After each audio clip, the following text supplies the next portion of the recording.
Power is an inherent part of human life. From personal relationships to global politics, power dynamics shape our decisions, our societies, and our identities. But can power ever be truly ethical, or does the very nature of power corrupt those who wield it? Before we can assess the ethics of power, we need to define it. What exactly do we mean by power? Is it control, influence, coercion, or something else entirely? Philosophers have approached this question in diverse ways. Sociologist Max Weber defined power as the ability to enforce one's will, even against resistance. This conception of power is tied to dominance and control. For Weber, power often manifests in hierarchical structures, where authority is legitimized through tradition, charisma, or legal systems. However, this view of power has its critics. If power is always about domination, can it ever align with ethical principles like fairness or equality? French philosopher Michel Foucault, however, offered a radically different perspective. He argued that power is not just something wielded by individuals or institutions, it's embedded in every social relationship. According to Foucault, power operates through norms, language, and knowledge itself. For instance, the way we define normal behavior reflects underlying power structures. Foucault's insights reveal that power is not inherently negative. It can be productive, enabling individuals and societies to grow, but it also raises ethical questions. If power is everywhere, how do we resist its abuses? Hannah Arendt distinguished power from violence. She saw power as collective and consensual, emerging when people come together to act. In contrast, violence is coercive and destructive. For Arendt, true power relies on legitimacy and mutual agreement, not force. Which of these definitions resonates with you, and how do they shape our understanding of power's ethical dimensions? Share your thoughts in the comments. Now that we've defined power, let's explore its ethical implications. Can power ever be wielded morally, or does it inevitably lead to corruption? Niccolo Machiavelli's The Prince is often seen as a guidebook for power without morality. He famously wrote, "It is better to be feared than loved if you cannot be both." For Machiavelli, the primary goal of a ruler is to maintain power and stability, even if it requires deceit or cruelty. While Machiavelli's realism might seem cynical, some argue it reflects a hard truth. In a competitive world, ethical compromises are often necessary. But does this mean morality has no place in power? In stark contrast, Plato envisioned an ideal ruler, a philosopher king who governs with wisdom and justice. In the Republic, he argued that those who seek power for its own sake are unfit to rule. Instead, leaders should be guided by a deep understanding of the good. Plato's vision remains aspirational, but it also raises questions. Can such leaders exist in reality?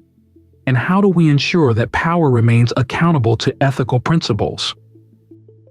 The English historian Lord Acton famously observed, "Power tends to corrupt, and absolute power corrupts absolutely." This warning highlights a key challenge. Even well-intentioned leaders can become tyrannical when unchecked. Real-world examples abound, from autocratic regimes to corporate scandals. The concentration of power often leads to abuses, making accountability and transparency essential safeguards. If power is prone to corruption, how should individuals and societies resist its abuses? Philosophers and activists have proposed various strategies, from civil disobedience to revolutionary change. Henry David Thoreau championed nonviolent resistance in his essay, Civil Disobedience. He argued that individuals have a moral duty to defy unjust laws and institutions.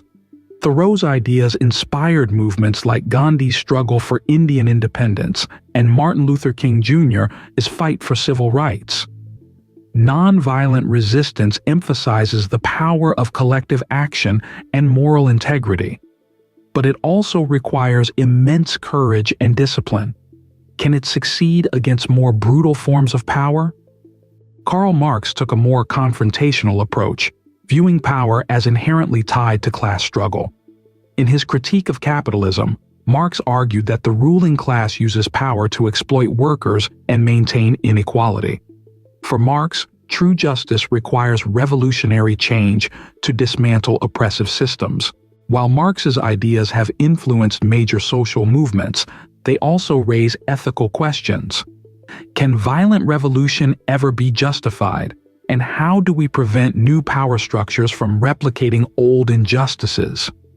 Hannah Arendt believed that resistance to power's abuses requires a vibrant public sphere where individuals can come together to debate and act.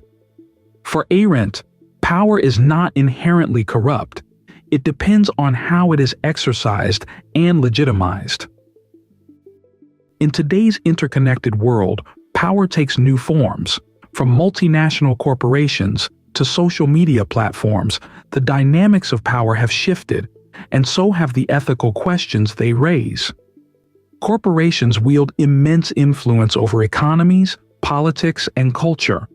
While some embrace corporate social responsibility, others prioritize profit at the expense of ethics.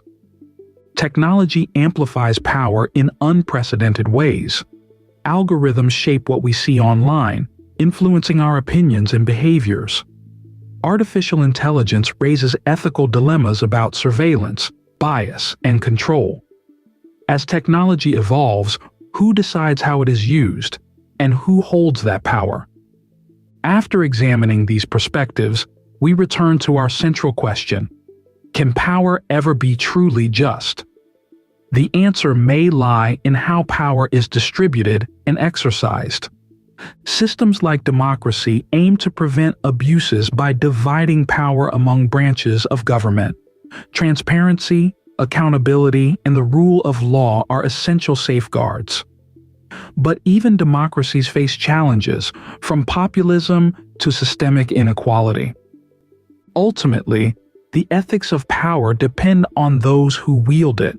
Leaders who prioritize empathy, fairness, and the common good can transform power into a force for justice. But how do we cultivate such leadership? Power is neither inherently good nor evil. It is a tool that reflects the values of those who wield it. This timeless principle reminds us that ethical power requires vigilance, humility, and a commitment to justice. The ethics of power challenge us to think deeply about our own roles in systems of influence. Whether we seek to lead, resist, or simply understand, the pursuit of ethical power is an ongoing journey. And as we navigate this complex terrain, we must ask ourselves, what kind of world do we want to build? What do you think? Can power ever be truly just, or is it destined to corrupt? Share your thoughts in the comments, and let's continue this philosophical conversation. If you would like to go deeper into the details of the ethics of power, you can find the links to the works cited in the video description.